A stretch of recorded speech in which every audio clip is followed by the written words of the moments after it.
Bharatiya Janata party ने भारत का राष्ट्रपति डॉक्टर एपीजे अब्दुल कलाम को बनाया। भारतीय जनता पार्टी ने बिना भेदभाव के मुस्लिम समाज के युवाओं को आगे बढ़ाने की बात की, उनको गलत रास्ते पे ले जाने की बात नहीं करी। भारतीय की क्रिकेट टीम से लेके भारतीय अंतरिक्ष अभियान तक के अंदर मुस्लिम समाज के लोग हैं। मुस्लिम समाज के लोग भारत का प्रतिनिधित्व करते हैं भारत की क्रिकेट टीम में, भारत की हॉकी की टीम में, भारत के ओलंपिक के दल में। ये इस और अभी भी मौजूदा समय में भी सैकड़ों वाइस चांसलर्स, कुलगुरु मुस्लिम समाज से है। पर इस तरह के भड़काऊ बयान देकर ये मुस्लिम समाज को भड़काना चाहता है।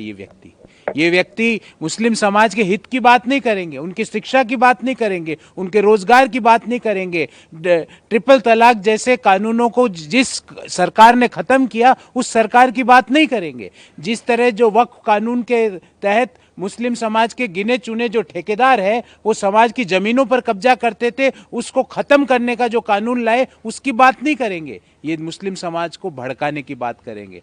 मुस्लिम समाज को भी ऐसे धर्म गुरुओं से दूर रहना चाहिए जो समाज को भड़काने का, समाज को गलत रास्ते पर ले जाने की बात करते हैं। देश को आज डॉक्टर अब्दुल कलाम की योग्यता, उनके कंट्रीब्यूशन पे आज भी पूरा विश्वास है।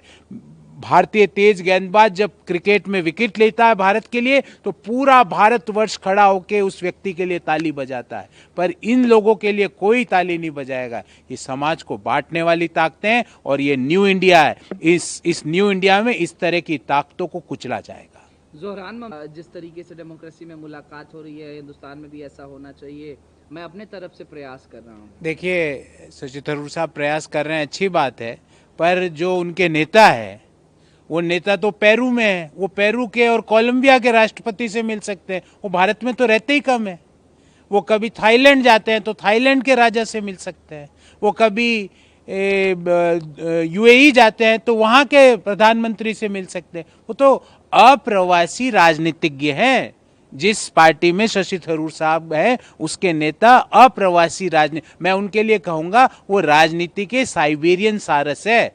2-3 महीने के लिए आज जैसे साइबेरियन सारस भारत आते हैं, जब वहाँ मौसम थोड़ा ज़्यादा ठंडा बर्फीला हो जाता है फिर वापिस अपने चले जाते हैं। वो अप्रवासी राजनीतिज्ञ है। उनका ज़्यादातर प्रवास Italy, Germany, England, America, Colombia, Cambodia, Peru, Thailand, मुझे लगता है कि दुनिया के सारे देशों में वो भ्रमण करते हैं। यहाँ पे उनको कोई लेना देना नहीं। ना तो भारत के लोगों का दर्द समझते हैं, ना भारत के लोगों के इश्यूज समझते हैं, ना उन इश्यूज को खत्म करने का उनके पास उपाय है। तो थरूर साहब, आप तो आइए, आप तो देश हित में कई काम कर रहे हैं, पर आपके नेता जो अप्रवासी है उनको आप कहाँ मिलवाएंगे? वो तो बाहर रहते हैं ज़्यादातर। जिस तरीके से के आगे से द ग्रेट हटाने का उसको लेकर के इमरान मसूद का बयान है, उनका कि उनके समय तो जीडीपी 2 डिजिट। अब ये जो मैं इनके लिए क्या बोलूं, एक स्टेशन पे जो किताब मिलती है उसमें से 50-100 शायरियां याद करके अपनी दुकान चलाते हैं। ये जीडीपी की बात कर रहे हैं।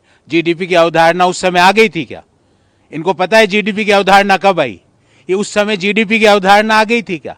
हम ये कहना चाहते हैं कि शिवाजी द ग्रेट, क्यों नहीं कांग्रेस शासन में शिवाजी द ग्रेट का चैप्टर अंदर आया गया? महाराणा प्रताप द ग्रेट का चैप्टर क्यों नहीं रखा गया एनसीईआरटी में कांग्रेस शासन के समय? पृथ्वीराज चौहान द ग्रेट का चैप्टर क्यों नहीं रखा गया? चंद्रगुप्त मौर्य द ग्रेट का चैप्टर क्यों नहीं रखा गया? चाणक्य द ग्रेट का चैप्टर क्यों नहीं रखा गया?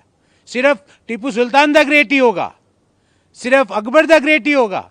और ये एक व्यक्ति जिसको क ख ग नहीं आता अर्थशास्त्र का, वो जीडीपी की बात कर रहा है। सिर्फ 100 शायरियां आती है, वो शायरियां सुनाते रहो कांग्रेस के अध्यक्ष को और अपना काम चलाते रहो। जीडीपी की अवधारणा उस समय नहीं आई थी। और आज फक्र है हर देशवासी को कि दुनिया में भारत ऐसा देश है, सारी दुनिया में, जिसकी जीडीपी ग्रोथ हाईएस्ट है एमर्जिंग इकोनॉमीज में और जहां इन्फ्लेशन लोवेस्ट है। In spite of severe geopolitical adversaries, Bharat की जीडीपी आज भी 6.5 से 7% ऑफ जीडीपी से भारतीय अर्थव्यवस्था ग्रो कर रही है। भारत में इन्फ्लेशन 2% से कम आ चुका है। तो ये बातें इनको नहीं दिखेगी। ये अकबर द ग्रेट के समय जीडीपी कहाँ है? जीडीपी की अवधारणा आई थी क्या उस समय? जीडीपी की अवधारणा तो बाद में आई है।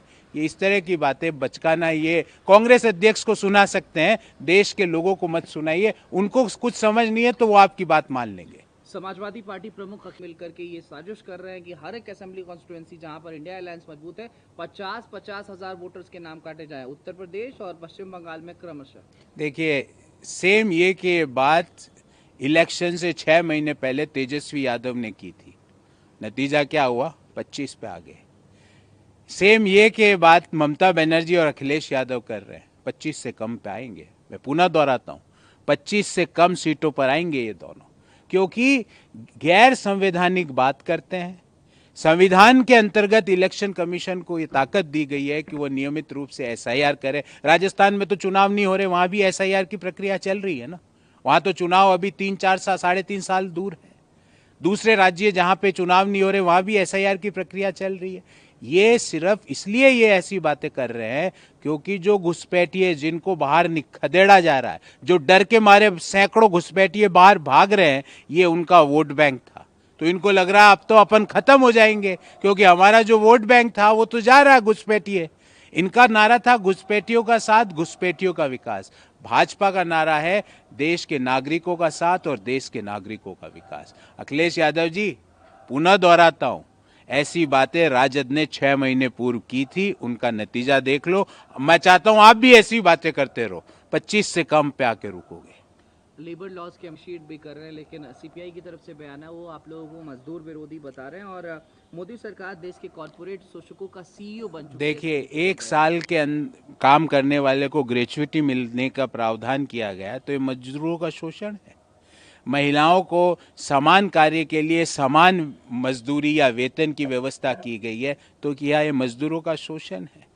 महिलाओं की भागीदारी लेबर फोर्स में ज़्यादा सुनिश्चित करने की व्यवस्था की गई, क्या ये मजदूरों का शोषण है?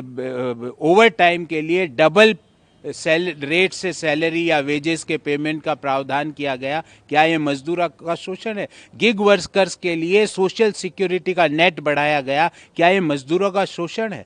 अरे कौन सा शोषण है? मैंने तो आपको नए लेबर कोड के 5-7 चीजें बता दी है। ये मजदूरों का शोषण नहीं है, मजदूरों की हैंड होल्डिंग है। ये न्यू इंडिया में जो एमएसएमईज हैं उनको ताकत देने का काम है। ईज ऑफ डूइंग बिजनेस में देश की रैंकिंग बढ़ाने का काम है। देश के मजदूरों को उचित काम के उचित वेतन देने की व्यवस्था करने का प्रावधान है। टीएमसी नेता को इंडोर्स करते हुए कांग्रेस दिखाई दे रही है। उदित राज कह रहे हैं कि जब मंदिर बन सकता है तो फिर मस्जिद क्यों नहीं? देखिए, बनाइए बनाइए, हम तो कह रहे हैं बनाइए। ये आपकी सोच है। मंदिर का निर्माण उस जगह पे हुआ जहां प्रभु राम ने जन्म लिया, फिर भी आप ये सब काम करना शुरू करके सद्भाव की भावनाओं को ठेस पहुंचाना चाहते हैं, पहुंचाइए। हम तो कह रहे पहुंचाइए। आप बंगाल में इस तरह की बातें करके सद्भाव के भावना को बंगाल में खराब करना चाहते हो, करिए। पुनः दोहराता हूं, राजद तो 25 पे आई है, टीएमसी 25 के नीचे जाके गिरेगी।